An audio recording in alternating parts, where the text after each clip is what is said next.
very small room packed with terrorists.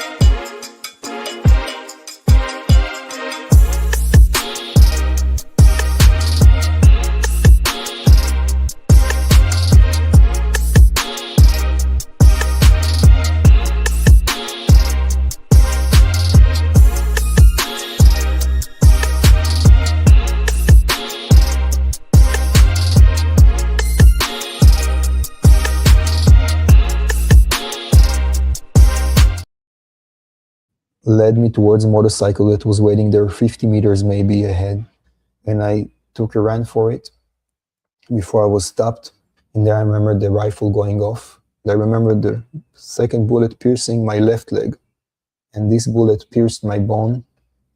And one of them took me from my shoulders. The other one took me from my legs, put me on a motorcycle between two other terrorists and covered my face with some bag. You were held for nearly 500 days. Mm-hmm. Can you talk?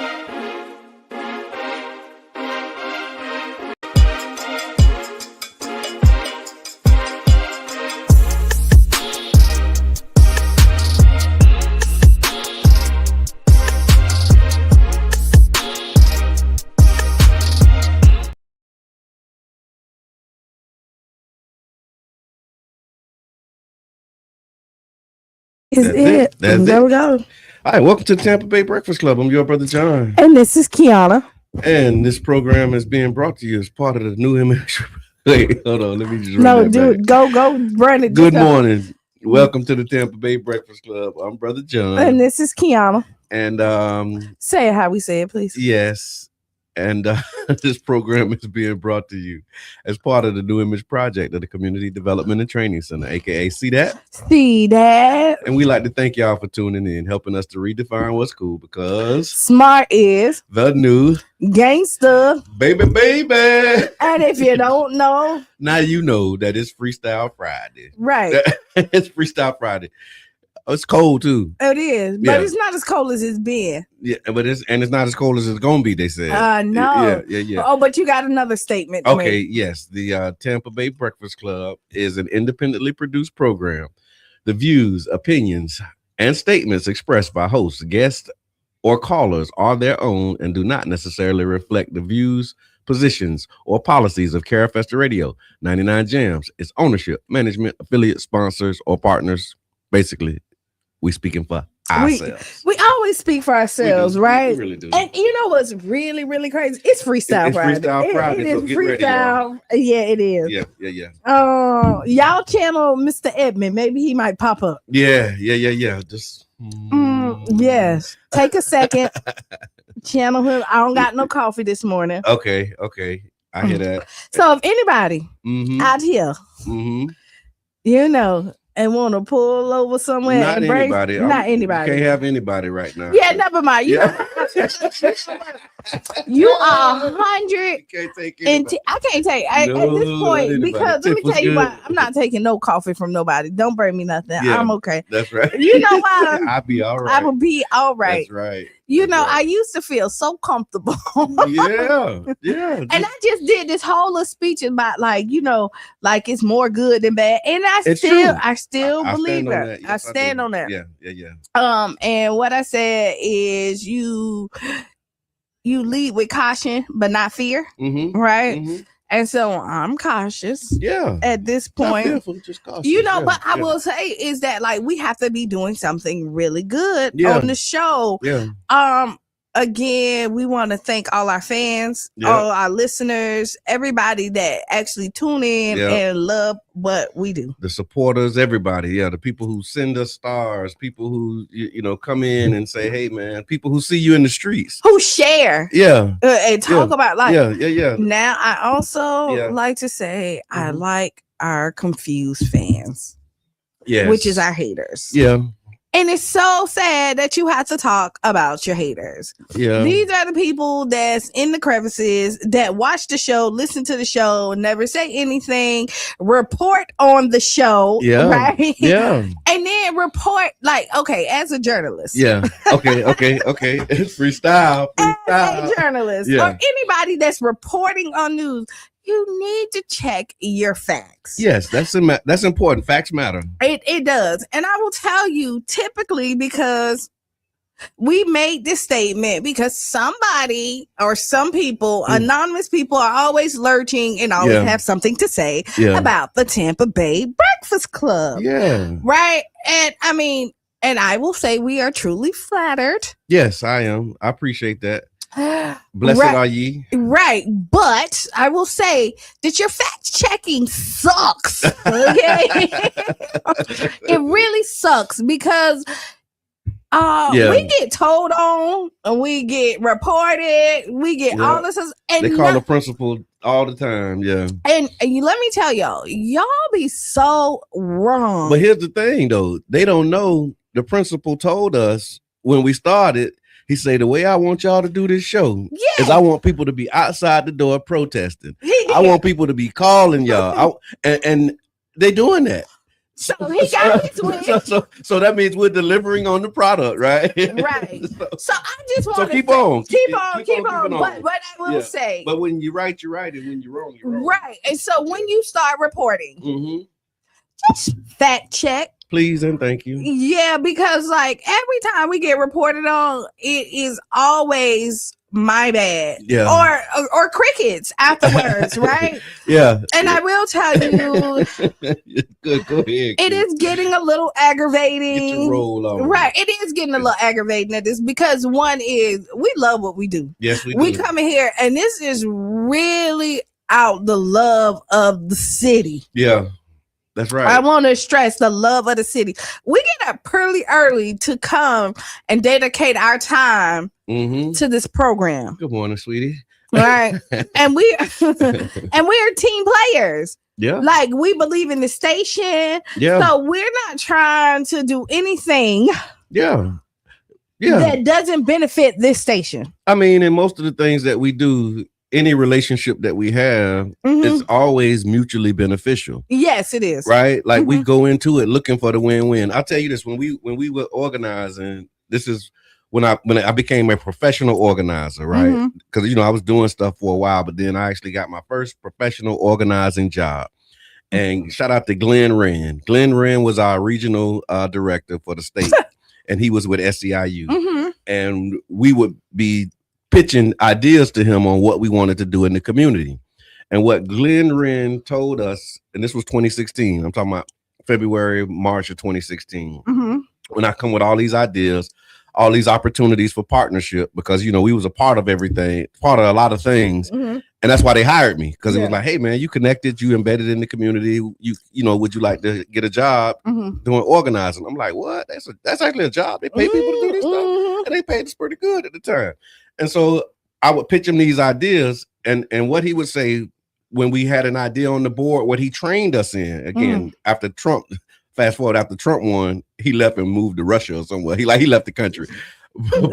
But Glenn said, before we go into any partnership, I want y'all to ask, how can we meaningfully contribute to it? Right.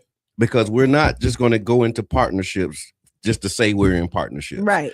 We want to be able to meaningfully contribute, and we want to make sure that it's mutually beneficial, because we owe that to our community. Yes. And when he said that, it was like, you're right. Like, we're not going to not contribute, but just to be explicit in it and really be able to tell him, because he was like, that's a great idea. Now you tell me, how are we as SEIU at the time, how are we going to meaningfully contribute? Right. And we took that. And from then on, everything that we've done, if we can't meaningfully contribute and make whatever we're doing and the people we're doing it with better, then we say, you know what? It's not for us. It's not for us. Because, you know what I'm saying? Yeah. But that's what. And I unite. And then I think 2 years later, that's when we approached the radio station about being on to talk about Amendment 4. And again, how can this be meaningfully beneficial? You know what I'm saying? Right. And here we are 8 years later, going on 8 years later, and we still here. And I think it's been a mutually beneficial relationship. I do think it is. Yeah. And I think sometimes Miko say, and I don't have on my glasses today at all. Bees don't waste time trying to convince the flies that honey is better than ish. Yeah. Thank you for that. because that is so true. Mm-hmm. So true, so true. Not them fly guys and fly girls, right? Mm-hmm. It's the truth. Charlie Funk, good morning. Mm-hmm. Always happy to see you. Yes, everybody. I want to give a shout out to Charlie Funk. Yes, and we said this. Yes. Yeah. Charlie Funk. Thank you for the stars, Carrie. Go ahead. Charlie Funk, you've been so consistent with your support and the platform that you use to check in, YouTube. Because we didn't have a lot of people on YouTube, but Charlie Funk basically is like a trailblazer. So whatever you did, Charlie, whatever you did, because like we looking at them YouTube numbers now, and them YouTube numbers is like crazy from where they were. Right. You know what I'm saying? Like they ain't crazy in the YouTube universe, but for us and where they was, right. They're crazy from where they was. And the fact that people are now looking for us on YouTube, and then we have like our confused fans over there, right? They're the most confused. But I love it. But I realize I like them YouTube people. I did say whatever. Whatever. Yeah, that's true. YouTube. They really say whatever, just boy. say whatever. Yeah. So I like the YouTube people. Yeah.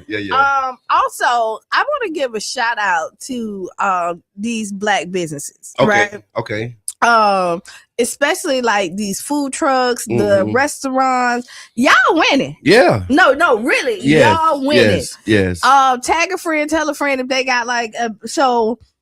All right, I'll go anywhere. Yeah, I will. Like, okay, so like you'll try them. So listen, like I done been to down the street. I done been to IHOP. I go to Kissing Cousins, and these are pretty staples in the community. I will say, right?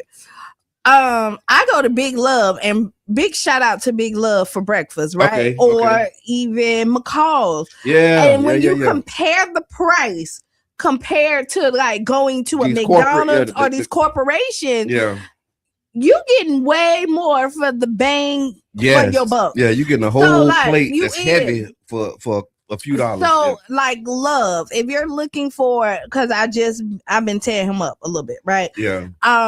Over there Cooking with Love, breakfast started like $7, and I think it is like 10. Like shrimp and grits is $10 with eggs. You can't go nowhere and get shrimp grits and eggs except for Big Love. But except for Big Love, right? Right. Bacon eggs, you're looking at $7. Yeah. I gotta give a shout out to Heavy's. Yeah, good eating too, right? Yeah, good eating. Heavy's, McCall's, JTD's. It's so many. So if y'all know any, I just really wanted to say y'all winning out here because Heavy's have this $10 menu. Okay. For dinner. Yeah. I don't know if y'all know anything about it. Mr. Edmund put me on. I ain't even gonna lie. And you know Heaven's got it for the 10. Yeah. Right. And, and literally, y'all, I will lie to you not. I was like in the parking lot about to go in the meat store. Okay. And I'm about to go and get some meat, figure out my meal and prepare. And then I realized it's a $10 menu. Okay. With a full meal. I had curry chicken with rice and 2 sides with cornbread for $10. Oh yeah. Yesterday I had. Oh look, you back. Look, that wasn't yesterday. That was the day before yesterday. That was the day before yesterday. Okay. So like, I mean, honestly, the the community is looking out. Like they keep on saying. So like people complain about the pricing or something like that. And I was having a talk, and some people complain about like what they get for $10. You get less at McDonald's. Yeah. For 14, like a meal. Yeah, that's true. So like with the corporation, so y'all go out there, explore, see what's out there, and report back to us. The Black Money Movement, I believe there's a directory that's going to be coming soon, where you can actually find these businesses and know exactly where they are. But I want to give a shout out to the Black Money Movement as well for holding the line, man. I saw, and it's funny, I saw a post from somebody couple days ago, and they was like, you know, I'm low on gas, and they had a picture of snacks like, is it okay to go here now? And everybody in the comments like, no. So thank y'all like for just holding the line and understanding. That was Project Youngin. Yeah, Project Youngin. And then he had to tell her, no, I went down the street. I got $3 just so I can make it. I ain't do it. Yeah. across town. So kudos to us. Like, you know really what I holding mean? the line. I In the appreciate community. that. So I just wanted to give a shout out. And if you know a business that deserves a shout out, put them in the chat, or give us a call and just say, hey man, I want to get recognized and shout out to, you know, this business or that entrepreneur, that person who's doing their thing, because we definitely got to continue to make each other rich on purpose and keep these dollars circulating. And if you want us continue talking about it, not only on this program, but throughout the rest of it, underwrite a show. You can do that. You know, you can call the station. You can underwrite and actually talk about your business, do commercials and things like that. So yeah. And I also want to give a shout out and say special thanks to the St. Petersburg City Council HERS committee. Okay. So HERS is the Health, Energy, Resilience, and Sustainability Committee. And yesterday they actually voted to advance a resolution that will give $50,000 in support to the One Community Grocery Co-op. And that support is going to help further our pre-development activities, help us with like feasibility scan, business planning, site surveys and assessments. And so I just want to say thank you to the city council and thank you to everybody who has been supportive. Thank you to the member owners who actually went and showed up, those who have been talking to their council members and asking them to support.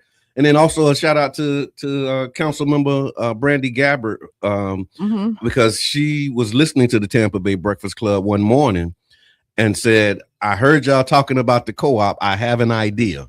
And that idea that she called me about, hearing us maybe about 9 months ago, the end product of that idea that she had was that resolution that resulted in that support. And so thank you, like really in real time for like making it happen, like going from an idea to action and a tangible mean of support. And so I want to say shout out to Councilmember Gabbard. Thank you, Councilmember Driscoll. We appreciate your support. What she did with the resolution, because one of the things that they kept asking us to do was go to the greenhouse and have the greenhouse, you know, give us some support. But with co-ops, the co-op business model is not very popular in Florida. And I think it may be only like 3 grocery co-ops in the state. And so the greenhouse had limited expertise with this model. So that's why we have to do this nationwide travel. That's why you hear us talking about going to Michigan and other places, because the model is so foreign to Florida businesses.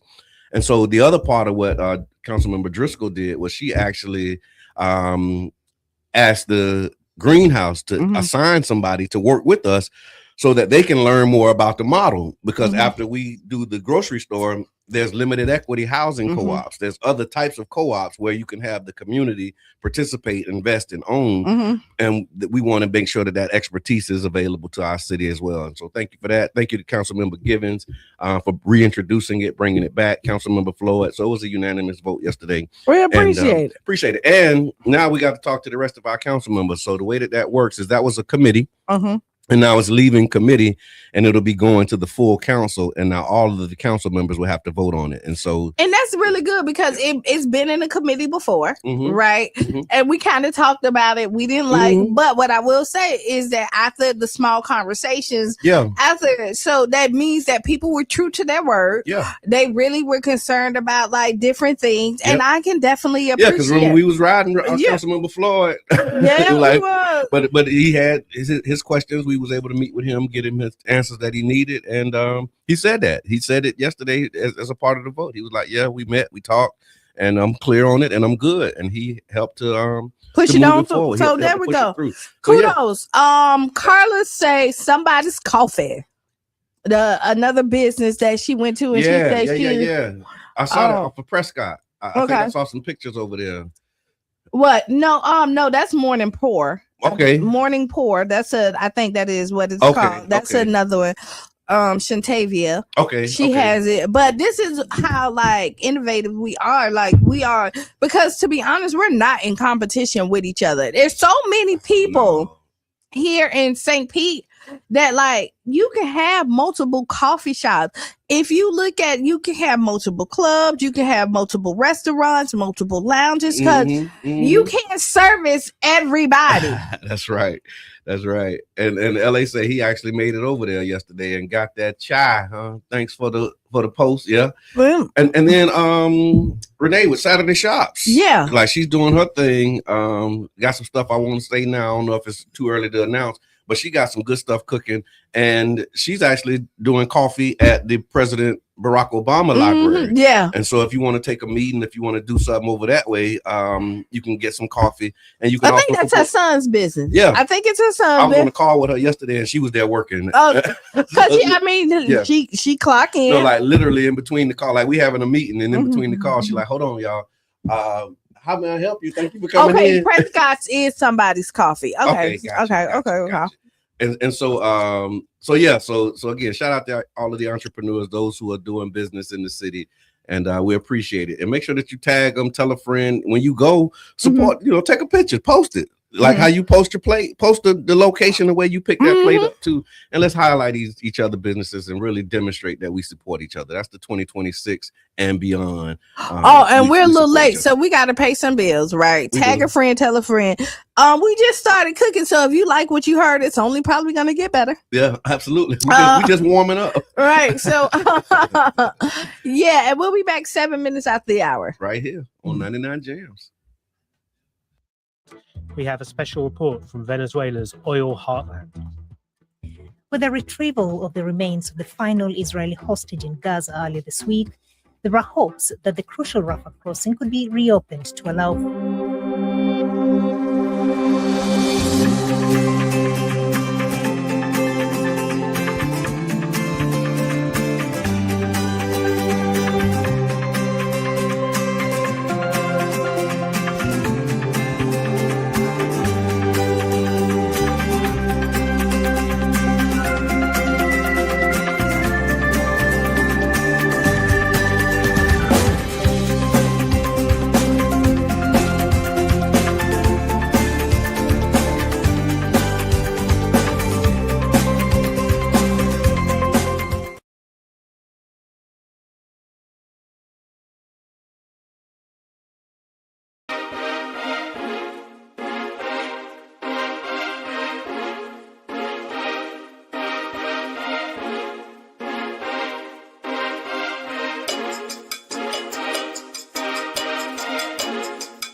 Minnesota vowed to continue immigration operations, but said the strategy will shift.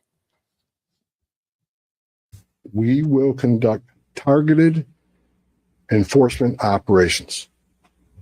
Targeted. What we've done for decades. We hit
They want it all. They want it all, because just like that. Hold on.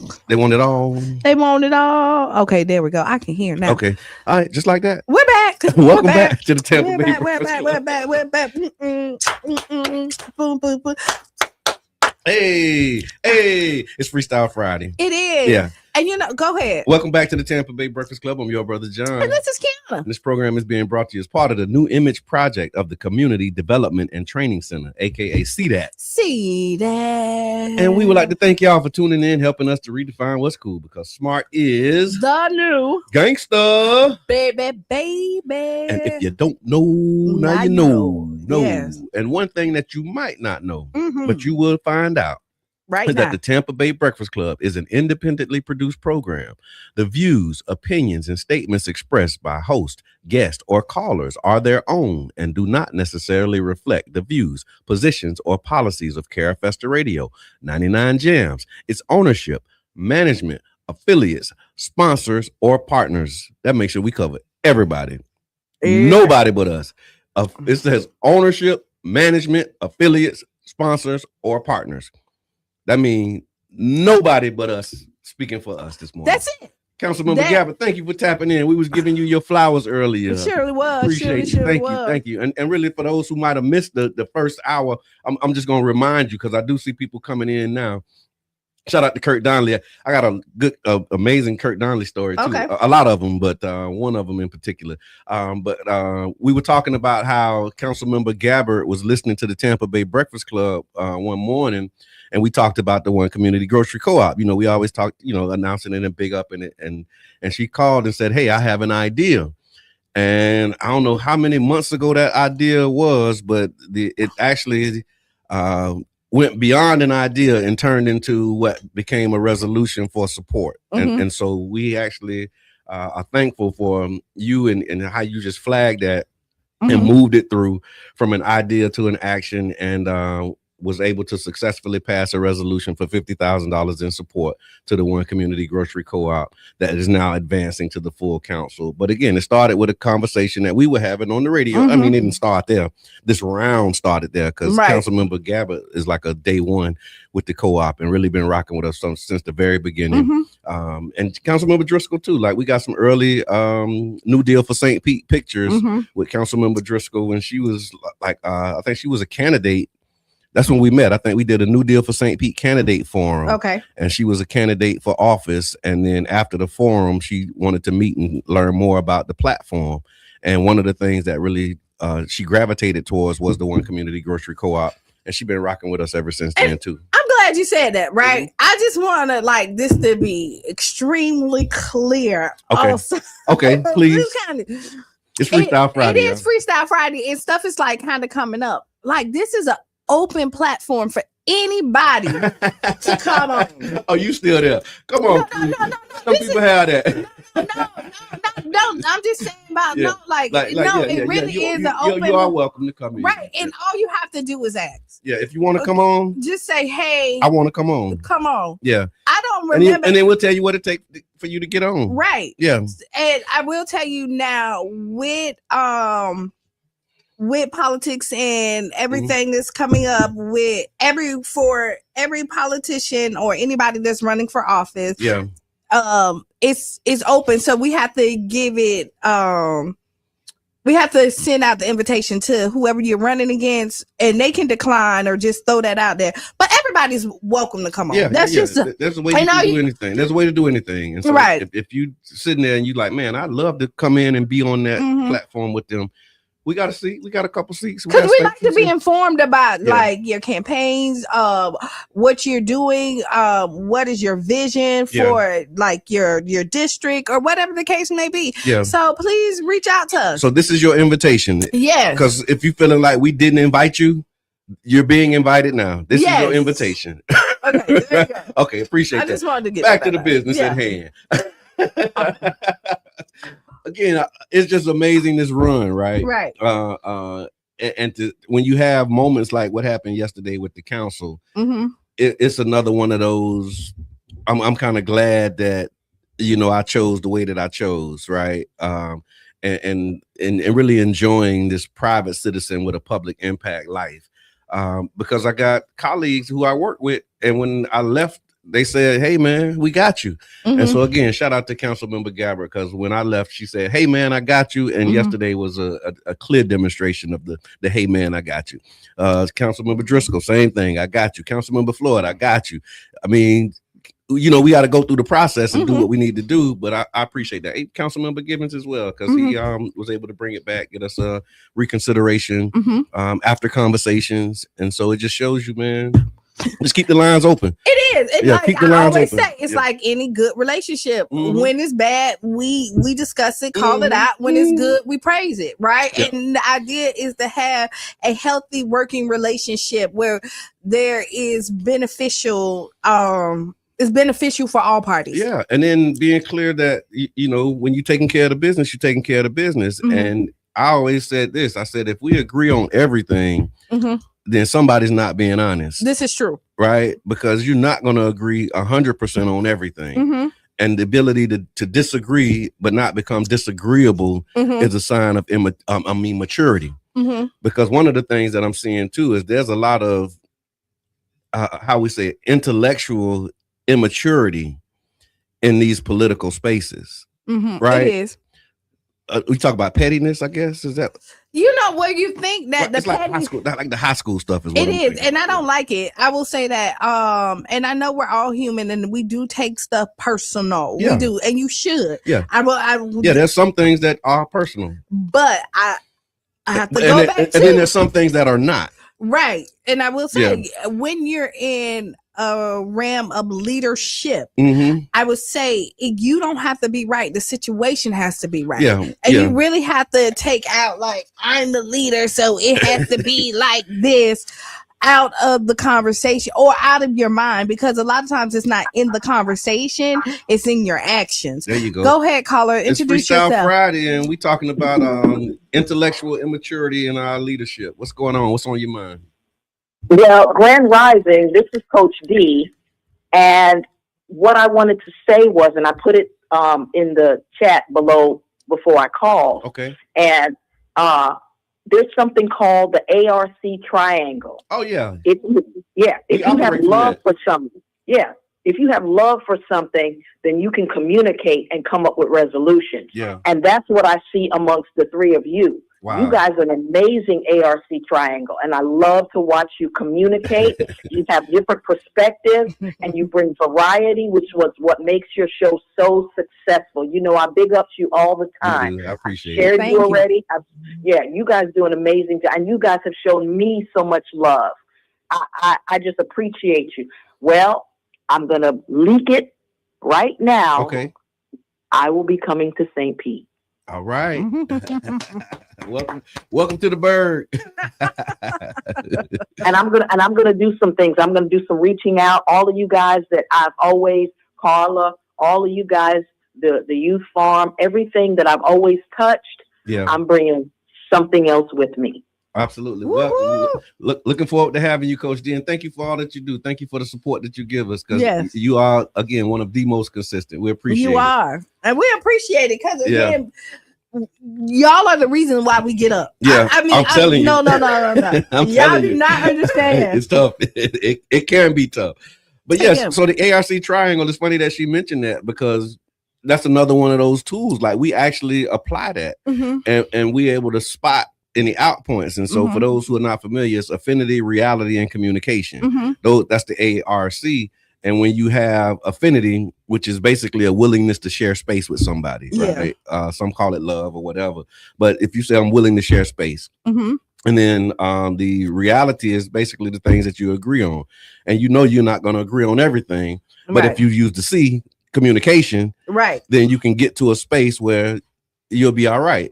And that keeps the affinity going. And so y'all do more research, dig it up. But the ARC triangle, 3 C's. Yeah, it's the 3 C's. Yeah. Communicate. Okay. Commit. And consideration. That's what it is. And you do that, walking in, giving somebody consideration, and thinking that people have the best intention, even though sometimes they don't. Yeah, no, you start with that. You know, and you communicate and you commit.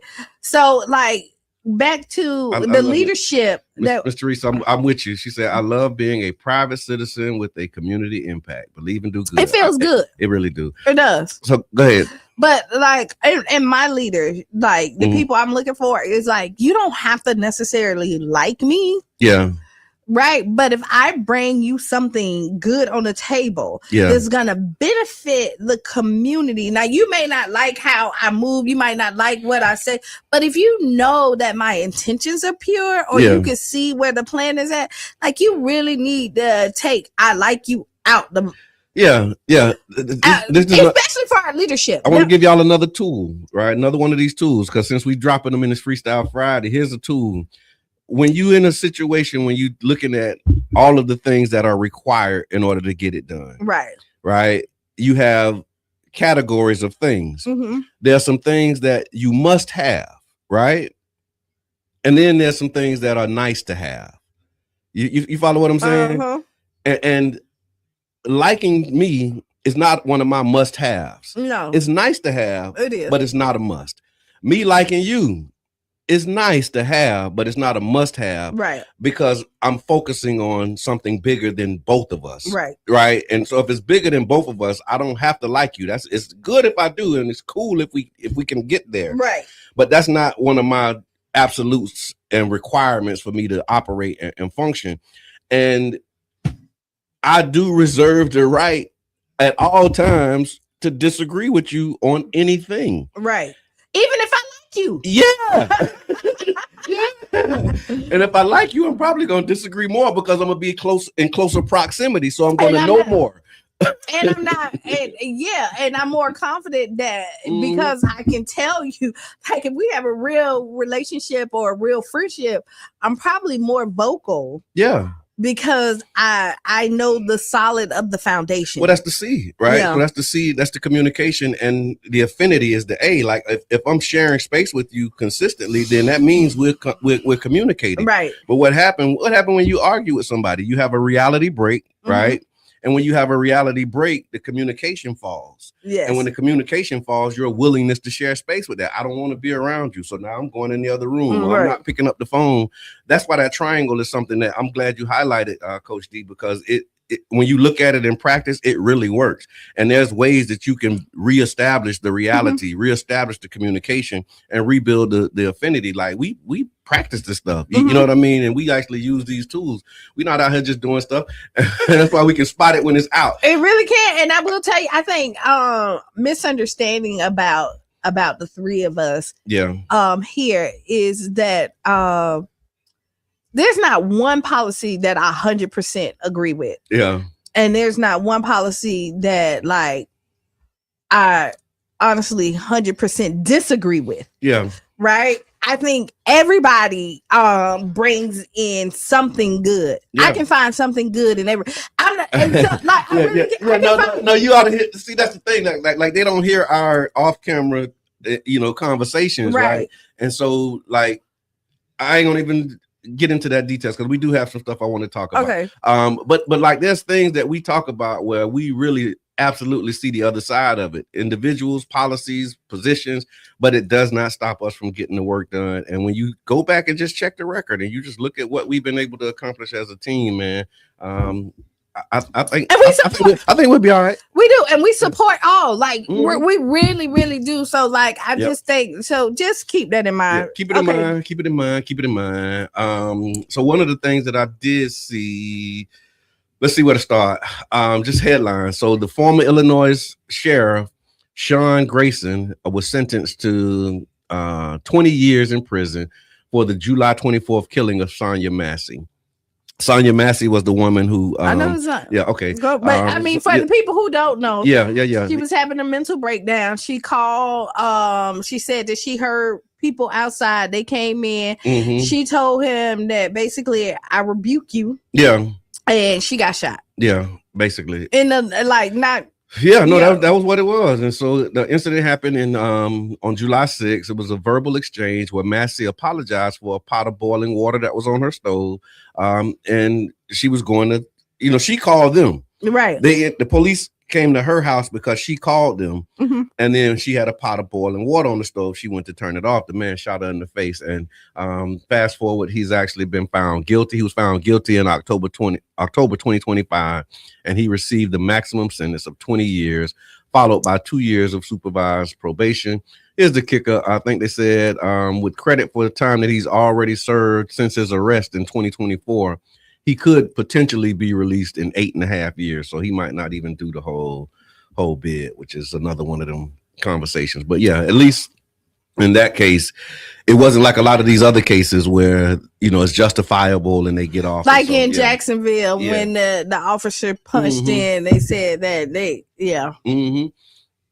I also saw that the Doge audit, and they got audited in air quotes, if that's what you want to call it. The Doge audit was released, and so the state officials released the findings from a report that was prepared by the Florida Department of Government Efficiency, which scrutinized the city of St. Pete spending. The report became a flashpoint in local and state fiscal debates, with the city's mayors calling the document not a true audit, while state leaders argue that it reveals wasteful practices. All right, so I think two things can be true at the same time, right? But it's what you look at and see what's wasteful. You know what I mean? Yeah, what do you consider wasteful? Right. So I'm glad you said that. Go ahead. I'm sorry to interrupt. No, I got the list of what they say. Okay, so let's go. Go with the. I want to put it in so y'all can see it. So when you say what do you consider wasteful, this is what they consider wasteful spending. Okay. Salaries and positions were called out. Several roles were signaled out as examples of excessive spending, including $219,000 for a chief equity officer. Right. How do I want to tell this story? The role of chief equity officer. Again, I gotta give another shout out to Councilmember Gabbard. So when we were doing this MLK work, like remember 2018, some may not remember, but I actually had an experience with the police that got me engaged with the MLK organizer. That led to a series of conversations with our local elected officials, and from those conversations, we made some recommendations and proposals. The proposal that we made was to do an equity study, right? And we also, the equity study, and we also proposed doing a quality of life commission. Yeah. Didn't get the commission, but we got the study, right? But we never dropped the idea of the commission. Fast forward, and I'm skipping a lot because I probably just do I'm gonna start doing story time with Brother John. But as a part of that work, one of the proposals that we ended up with was having a person within the administration who was a chief equity officer. We actually talked about this on our training as well. We did an advocacy and city government training a couple weeks ago, and we actually put it on the charter. We were trying to get it in the charter where chief equity officer would be a position in the government that would be a constitutional role that would make sure that these policies were right. That didn't happen. It didn't pass. They voted for a black mayor, but didn't vote for equity to be in the charter. Right. Another conversation for another time. But when the mayor got in, he created the position of chief equity officer who would be responsible for making sure that all of the things that were identified in this structural racism study that showed you how the institutions and institutional practices have led to the conditions that we're facing can be addressed. He hired somebody to address it, and Doge calls that wasteful and excessive spending. Okay. All right. $102,000 for a cultural affairs director was another one. $123,000 for a community justice liaison was also lifted up as one of the things. And so the report highlights that the city added 355 employees between 2019 and 2025, and it alleges that most were bureaucratic, administrative, and not first responders. The report also criticizes DEI related initiatives and structures, asserting examples that the authors view as financial misappropriation. It also repeats claims about the city's contributions to pride events, including youth and family programming, which the report also frames controversially. So honestly, I'm kind of like blah blah blah blah blah. I am like when you look at it, like blah. So everything that's really helping the community, right? There are people complained about it. They said that they wanted this. Now they give it to it, and they say that there's wasteful spending. And here's the other part. Honestly, I will say before you say that, you coming doing the audit is wasteful spending. Yeah. how they went about it. So here's the other piece that I saw that has people. Look, my daughter's in here. She said, I need a refund of them last 3 years of property taxes. Right. That property tax debate is definitely something that we got to continue to pay attention to. And we got to double click. I don't know if they did it yet, but I know there was a referral. Shout out to council member Mike Harding, who referred an item to committee to really look at the impact of cutting property taxes and what that would mean for the city. And so somebody, if it's been done, put it in the chat, just put done in the chat, and then we'll go get it and we'll find it. Because I want to see, right? Because they said, like, this is what they're proposing to do in the state. And if they do that, this is what the impact will be. And there's a lot of people who have that property tax bill, myself included, my daughter included. When you get that bill, you saying, man, if I didn't have to pay this bill, we'd be good. But then, you got to double click because the devil is in the details. And so that's what we want to do. Like on the surface, yes, it sounds great. But then when you start getting into it and you look at the trade-off of what you would be losing as it relates to community and services, what are we actually paying for when we pay those taxes? That's what we need to find out. Right. Because, if you had to trade that bill now for some child care expenses, right? If child care was impacted by that, how would you pay that one bill one time? Or would you want to pay a higher child care cost? Would you want to pay higher gas costs consistently? Right. Would you want, you know what I mean? Like what? Because they're going to have to get that money from somewhere else. And would you like to have a state income tax? Florida doesn't have a state income tax. You pay your federal income tax, but you don't pay state income taxes. Right. Well, if they get rid of property taxes, they're going to replace it with another tax. Right. And you don't know what that tax look like. Because they're not saying. No, they're not. And so that's what you got to ask them. And so, yes, I hear you. I feel you. But we got to make sure that we're definitely informed and not voting based on bullet points and rhetoric. And honestly, what it looks like is everything that they complained about is things that making everybody feel included into the community that they live in. Yeah. So how about that? Yeah, so take your report and shove it up. Yeah, right. Okay. And then I saw that now that's just my opinion. Okay, the views expressed. Somebody else may the views expressed. It was something I was gonna say, but I lost it. Sorry. So no, it's all right. Another story, Olympian Sha'Carri Richardson was arrested in Florida. Guess what she was arrested for? Speeding. How crazy is that? How can you see a picture of Sha'Carri Richardson being arrested for speeding and not think that's funny? The gold and silver medalist at the 2024 Paris Olympics. She was arrested Thursday in Orange County, Florida, after deputies say, "Now this is crazy though. It's not funny because you could really hurt somebody." Sha'Carri. She was driving 104 miles per hour on State Road 429 near Stone. Like, yeah, Sha'Carri, you can't be doing that. According to the Orange County Sheriff, Richardson was pulled over after being clocked at speeds exceeding 100 miles per hour, tailgating other vehicles, and weaving across lanes in what authorities call dangerous excessive speeding.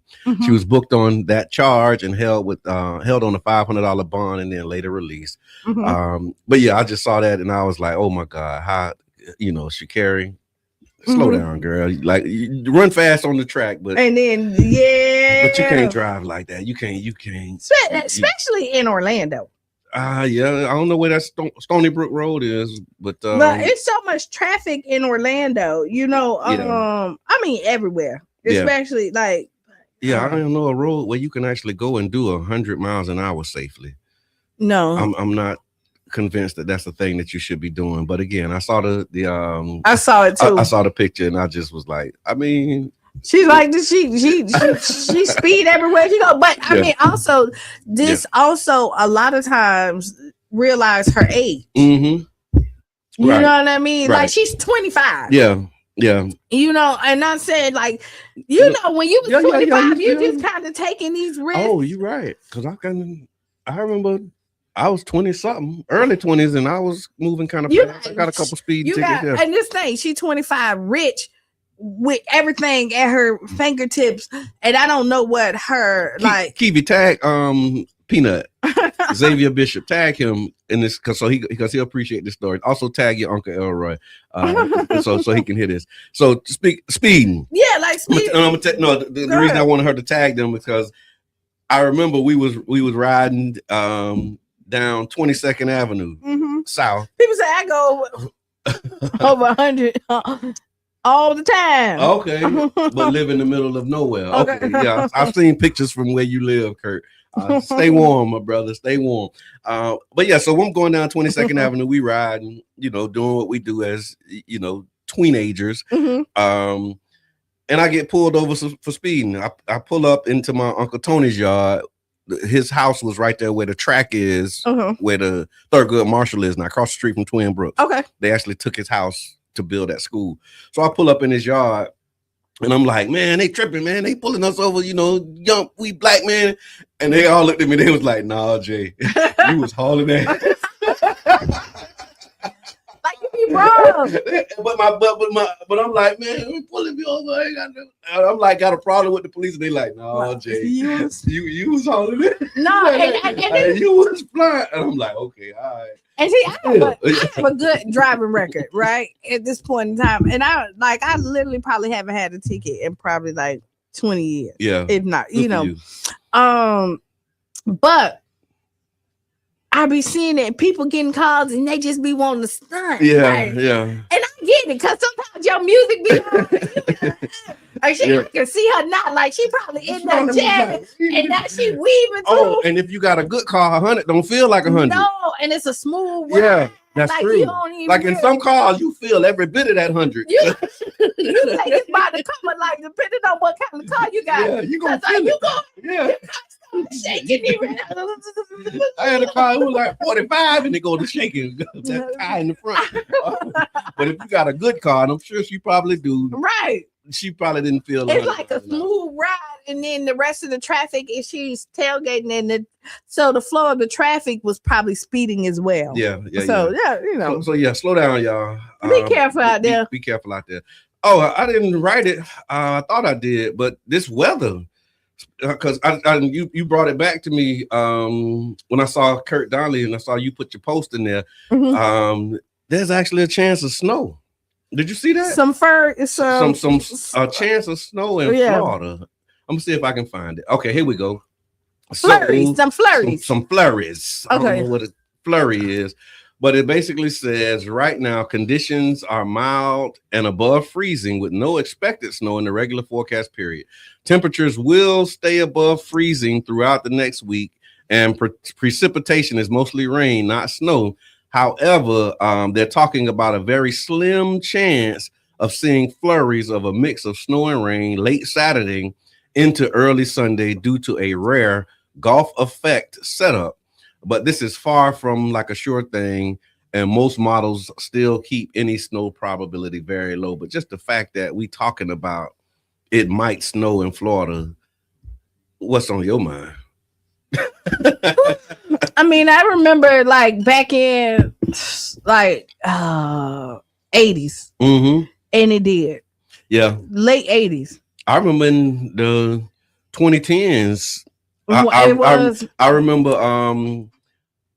I left my water hose on or something kind of way. Mm-hmm. Oh, this is what it was. The snow was on the like the ice was on the car. Yeah. And then I did the thing with the water hose and left the water hose on because it was frozen. Yeah. And then I came back and my yard was full of water, but it was because it was so cold that I forgot that it was on because the doggone. But yeah, so it was cold enough. Yeah. But not snow. Yeah, but I remember flurries like late 80s. Okay. I would say that. And one other time too. So I mean, so hold on. I just thought about this. I saw some of the woke brothers was saying that the snow ain't snow. Did you see that? No. They were just saying that it wouldn't melt. Like it was almost like that ice cream, and like it was like I'm not there. I'm just telling you. I'm just saying. Y'all Google it. Do you? I mean, we speak for a broad audience in here. So yeah, if you've seen the reports that the snow ain't really snow, my sister. I have my brother. What it is something that they spraying and putting like the fog wasn't fog. Did you see that one when it was real foggy? Okay, I can't not. Okay, you come on. It was foggy for no reason. No reason at all. For a long time. Yeah. And there's a lot of planes just going back. Now these are just like our. Again, the views expressed, and these might be some what we would call a Mr. Edmund fact. So y'all go ahead and Google it, do your research, because we saying it, and there might be something behind it that we're not fully saying. Like we might not be saying it right, but it may be right. Now I'm one of them people. I'm very weary when things start, like when stuff don't make sense to me. Like like if you hear there's a lot of planes flying across, and I swear I saw a plane and some stuff was coming out of it. Right, I'm with you on that. And I'm just like, what are they spraying? Yeah. What is that stuff that's coming out? What is that stuff that we seeing? So we in some times where, you know, there is research and documented, you know, policy around this, what they call a depopulation agenda. And remember the time when they were telling us that they were spraying long 80s. Yeah. Go back, and they were telling us they were spraying for mosquitoes, and it killed all our live plants. Yeah. Our fruits. Yeah. And that was here, and I was alive during that time. I remember when they went and was spraying for the mosquitoes, and we still got allegedly, because the mosquitoes are still here. That's right. They didn't go nowhere. Yeah. Tiff said, "See, I ain't crazy." She said, "In the early 2000s, there was some frost on the ground." I thought too. Yep, that's what I remember. It was like the 2000s, maybe 2010s or something like that. So yeah, y'all pay attention, stay woke. But yeah, and stay warm, because I think the weather's supposed to get bad Saturday. Right. And when it get bad Saturday, that's when it's gonna like bring in like this real cold weather. And also, if you got family and friends in other areas, make sure that you check on your peoples, make sure they are right. So you know, I see these posts, and this is just a sidebar, because it just kind of about ICE, right? Yeah. And supporting ICE and not supporting ICE. Okay. And this is why if you are a criminal and you're doing something, I support, do what, like, get the criminal, like, you know what I mean? Like, I hear you, but how they doing that? But that's where I'm going. Like, you're Yeah. the way that they're looking for, like, people are going to work, minding their business. They're not doing crimes. They didn't steal nothing. They ain't doing that. You know? Yeah, that's what I mean. So how do you define criminals? Because some of the biggest criminals are the one who's saying go get the criminals, right? You know what I'm saying? So it's like that whole situation. There's a lot that needs to be done to correct that. Like, because the way they're going about that, I don't agree with it whatsoever. Yeah. Like, I mean, if somebody hit somebody and they was drinking and driving, hit them, jumped out the car, ran, lives was lost. Yeah. And there's a due process. So in America, we used to have laws. I mean, there's laws on the books, and we know that historically these laws have not always applied equally to everybody, right? So that's clear. So even the fact that you have, you know, some of these folks on the news saying this is unprecedented. We've never had a time where they would just pull people over for no reason. Excuse me. No, you know, like we've never had a time where somebody was just, you know, randomly targeted because of the way that they look. Excuse me.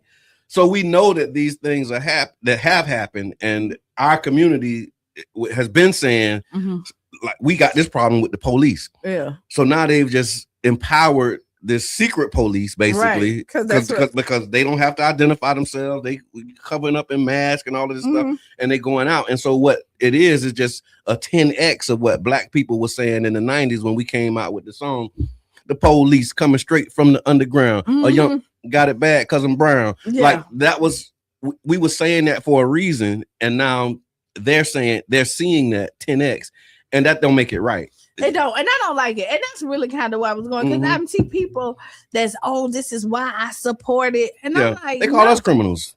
Like, young Black men were criminals. Every young Black male was a criminal, and so now they're saying we're trying to get rid of criminals. That's what they said when they targeted us, because they couldn't call us the N-word, so they started calling us thugs, right, and criminals, right. And then when they started calling us thugs and criminals, that made it okay for them to just do us any kind of way. And now they're doing the same thing with illegal aliens, and that's a whole nother word and conversation, because they see it. But they did the same. They criminalized us, which justified the prison industrial complex. That's my Kurt Donnelly story. Just to get back to that, he's the one that brought us the book and said, "Hey, y'all need to read this." The book was called The New Jim Crow. And The New Jim Crow was highlighting the history of the criminal industrial complex. And it made everything that we experienced as children make sense, because before it was like, what is this? What was that? And you see the policies of how they made us criminals. They do. Yeah. My whole point is I don't like it. You know what I mean? I can't rock with it. And back to there, like, I remember riding in Childs Park in one of my older cars, and I think they thought there was a guy, like I was, because they couldn't. Yeah, you can't see. Yeah. Right. And so they pulled me over, and when they realized I was a female, they stumbled, and they ended up letting me go. Yeah. But the reason why they stopped me was some stupid, like, Oh, you didn't turn your blinker on? There was no reason. There was no reason, but they thought because, they're saying it's a high drug area and all this other stuff. Now just imagine living there. Right. I mean, that like this is your daily activity. You know what I'm saying? And you experience this, and this is all the time. But again, when you think about the 13th Amendment, right? Slavery is illegal except as punishment for a crime. Right. Well, if you want to keep slavery going, what do? You make everybody criminals. Yeah. And so when they talk about Trump putting people back in slavery, like you have your idea of what slavery means. You don't realize that that's prison. You don't realize that that's being deported. So you don't think that it can happen. But when you hear them keep saying we're going to invest in money to deal with crime and criminals, you make that connection to slavery and how you justify it, and it might start to make a little bit of sense to you. But yeah, I ain't rocking with that. And they need to stop it. And then when they talk about secret police, I heard it on the radio coming this morning on 99 Jams. I listen to 99 Jams when I'm not on 99 Jams. And this morning's report, they were talking about, they used the word secret police. And it sent me immediately back to like 8th grade history class when they talked about Hitler and how I think the Gestapo was the secret police. And they were using them in the same way that now the Trump administration is using ICE. You see what I'm saying? Right. So it's like these parallels, man. We've been here before, and we gonna keep going. I saw again, it's Freestyle Friday, y'all. I hope y'all able to keep up. You're listening to the Tampa Bay Breakfast Club. We're right here on 99 Jams, Carafesta Radio, and we talking that talk. So I saw a post by State Representative Angie Nixon. Okay. She's the representative, I think it's District 13 out of Duval in Jacksonville. And she was broadcasting live from the Florida House. And she said that they just approved a bill that would allow corporations to pay $7.25 an hour for 9 months, as long as the employee is being trained. Because we did all of that Fight for 15 advocacy, and this year in September the minimum wage will be $15 an hour. Shout out to us. You can go back and watch our history. Like, we helped to make that happen. It didn't happen the way we wanted it to happen. Right, but here we are in the future, and $15 an hour will be the minimum wage. Like, I do need to do some story time. But knowing that it's about to be $15 an hour as a minimum wage, they're actually saying, well, we can pay them less than minimum wage as long as it's for a training period. And they're saying that they can do that for 9. This is what the bill is saying. I got to get the bill number. We're going to start keeping up and start tracking this stuff for y'all so that we can actually make sure that we doing whatever we can do, whatever we can do. But yeah, they said, you can, as long as you say it's training. So if you come in and you work at a nuclear facility, this is what Rep Nixon was saying, as you know, you can be a nuclear physicist, but if you've been trained for 9 months, then they can pay you $7.25 an hour because, you know, that's ridiculous. That's what they're trying to do, y'all. Hey, so again, you get basically free labor. Because like that's free labor. Yeah, $7.25. This free labor for a whole hour. That's free labor for almost a year. I mean, $15 for a whole hour ain't a whole lot of money. No, like, because if you break down like your paycheck, right? Yeah. And you look at it, and then let's say you buy shoes. Yeah.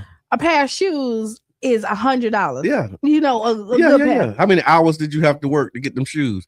Let's keep it even simple. That meal from Heavy's, that cost you 45 minutes. You had to work 45 minutes to pay $10 to get a sandwich. You know what I'm saying? Like, come on, man. What are we talking about here? So imagine if you're making 7 something, you will have to make 2 hours yeah, to get your meal, to get a $10 meal. No, stop that. So you can only get 20 meals in a week, right? If you working 40 hours at that rate. Ridiculous, crazy, but that's what we got, y'all. These are the people who are in office. And so when you talk about voting don't matter, like, it does. Yeah, these are the consequences. And the reason why they want you to believe that it doesn't matter because they keep the power. Yeah. Right? Again. Money and the power. Money and the power. Yeah, because that's what it is. It's all about those dollars. Now these corporations can basically say, hey, we're going to train everybody. And then Florida is a right to work state. Yeah. So they don't have to Give you a reason. Give you a reason why. When we say right to work, that don't mean that you entitled to a job. What right to work means is you have the right to work without being a part of a union. Yes. Because the union is what actually give you the protections where they have to come in and they can't just fire you and say, we're going to fire you, right? With no cause. Right. The union provides you those types of protections. But in Florida, you don't have to be in a union. Right. And when you're not in a union, you don't have as many protections because you're not a part of this collective bargaining process. But yeah, I learned that because I worked for a union. Yeah. Because I used to be like, this right to work. I mean, they supposed to give me a job. It was like, no, that ain't what that means. It sound good. But that's what they do. Right. Like property tax cuts. Right. Sound good. Yeah. But when you really flip it around and work on it, it's like, we cutting that. And we're going to cut the library. And we're going to cut your trash only going to get dumped once a week instead of twice a week. And we're going to and then we're going to give you a double tax that you didn't pay. Right. But you're getting less bang for your buck. But don't worry about it. It's a good deal. Trust me. Right. And then the people who looking like Chucky. Right. Trust me. And the people who benefit the most are probably people who don't even live in the state. Right. Because a lot of these properties are owned by out-of-state corporations and out-of-state individuals. And then there's more renters. It's like, so again, y'all do your research. Check that out. And so a part of what they're saying is why they're saying rent is going up, property tax so high. Yeah. And I got to get insurance. So you cut the property tax. Are y'all going to then take the rent down for renters? Come on now. Are you gonna just increase your profit? Yeah. And then the same thing with you mentioned insurance. Like that's another one of them big rackets, right? That's another part of the issue is when you have a mortgage, you got your principal, but then you got your taxes and insurance. Yeah. Right? Go ahead, caller. Introduce yourself. It's just me, Miss T. How y'all doing? What's good? You, man. Hey, must be cooking if we got you be on the phone. Yeah, it's cooking, but the property taxes is only for homesteaded properties. Okay. Now, the flip side of that is the reason why I think they're trying to eliminate the property taxes is not because they don't want the money, because they realize that it's going to be a lot of foreclosures and people ain't going to pay them property taxes. So where we going to get the money from? Okay. You know what I mean? Like a lot of people ain't going to pay their mortgage. They're going to go in foreclosure with it. When they go in foreclosure, where do we get the money from if we anticipating that many foreclosures coming? See, thank you for that. That's another flip. That's why we got, we got like people who know what's going on out here, and they keep us sharp. Have you ever been to Detroit and look how abandoned it looks? It's been a while since I've been there, but yeah. And when I went, that's another part of the thing. You go and you see it how abandoned it is. We was in an Uber again, story time with Brother John. We was up there for Savior's Day. I want to say 2017. Me and my wife had a blast too that year. But we was in an Uber. I'm laughing because my wife don't do Ubers. Right? She's like, she be ready. We try anything. But anyway, we Ubering, and the Uber driver is saying, he telling us what this building used to be, what that building used to be. And then he started telling us about how people started investing when the market dropped. So again, the Black money movement, right? And these conversations that we're having, when these things happen, like, you know, when it happened here, there was houses for $15,000, $20,000, $30,000 at that time. But because of what they told us about our neighborhood, we was like, you crazy. That house ain't worth no $15,000. I ain't getting y'all no $30,000 for that house. No. That same house is $300,000 now. But because they make us think bad about our area because it's looking bad because of the lack of investment, right? We buy into, but then corporations say, what? And then you see news reports where they bought 70 houses at one time, right? 100 houses at one time. And then they redo them and all this other stuff. And now that same house that you was like, dang, I should have got it. That same neighborhood that you was like, dang, it ain't safe here. You see people jogging through the street with no shirt on. The lake that you it's cold. You see somebody it's cold and they got no shirt on and they jogging. You know where they from. They not like us. Not at all. But it's because of what they told us about the area, but somebody else see it different. And so to UB's point, you know that it's about to be happening. So this is the time to be preparing ourselves as a community to say, okay, what opportunity is this going to present to us as well, and not look at the problem alone. Yes. Yeah. Good stuff. So I got a question here. Okay, question. What advice do you wish you would have listened to sooner? Put it in the chat. Let us know, y'all. What advice do you wish you would have listened to sooner?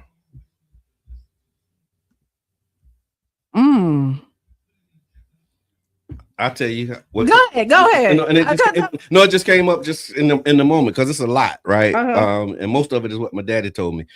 He told me to keep my driving record straight. Don't mess up your driving license.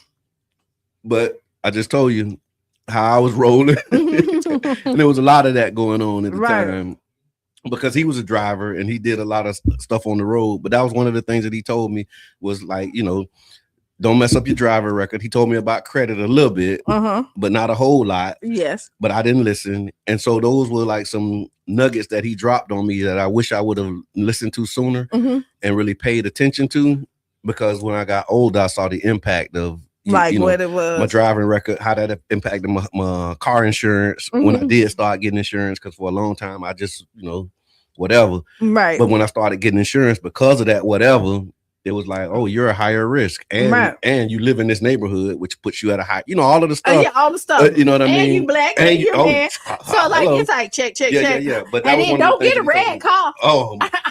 Real stuff. And so I wish I would have listened to that. That's some advice that I wish I would have listened to. Kirk say finish school. I'm really. So you listen to all the advice then? No, I don't. No.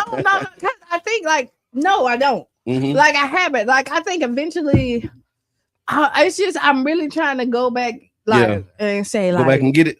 Right. Yeah. Like I was good at credit, you know what I mean? And my credit done been up, it done been down. Yeah. It done did this roller coaster. That's kind of how credit go.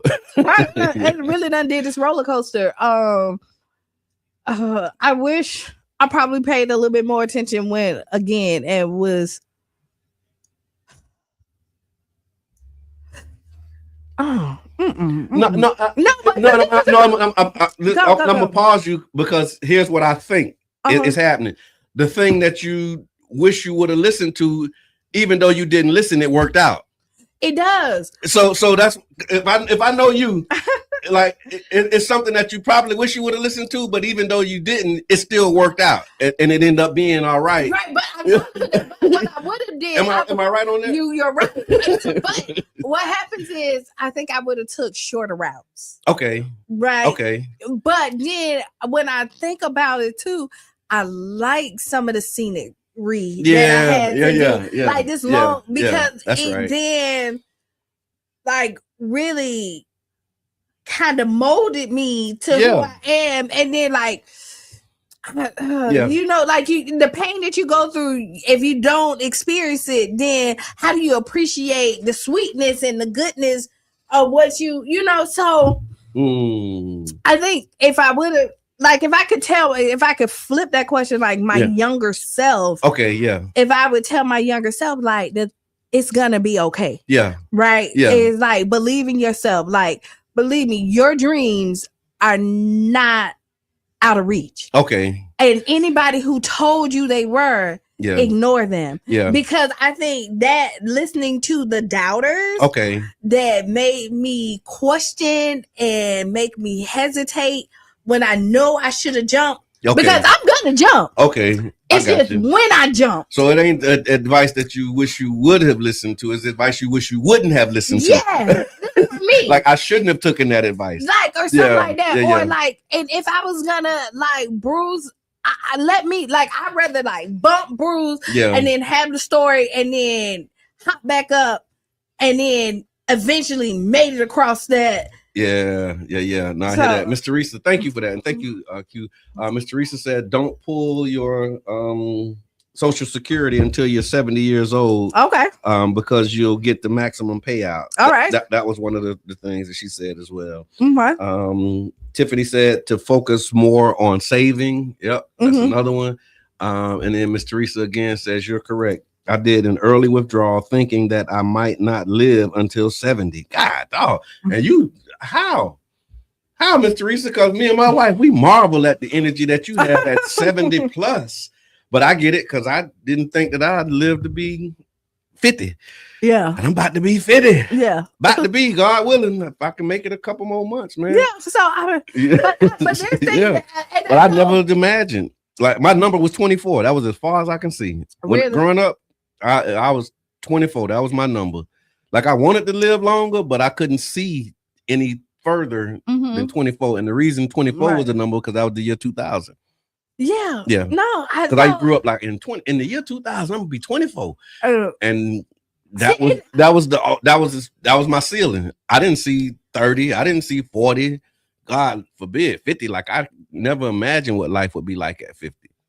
And see, I've always when you're younger, you think it's older, but I never thought like I wasn't gonna make it to this age. Yeah. Like I never thought that I'm never gonna be. But that's a lot of stories for Black males. Yeah. I hear like they're like trying to get it all. You know how many people said that I wouldn't, but what I have realized through this is that even in war, and like your darkest moment, like guns are blazing, fires and all that other stuff. But once the dust settles, the grass start to grow again. Yeah. And so there's always life that is going. And then again, it's how you water it. Yeah, look at the time.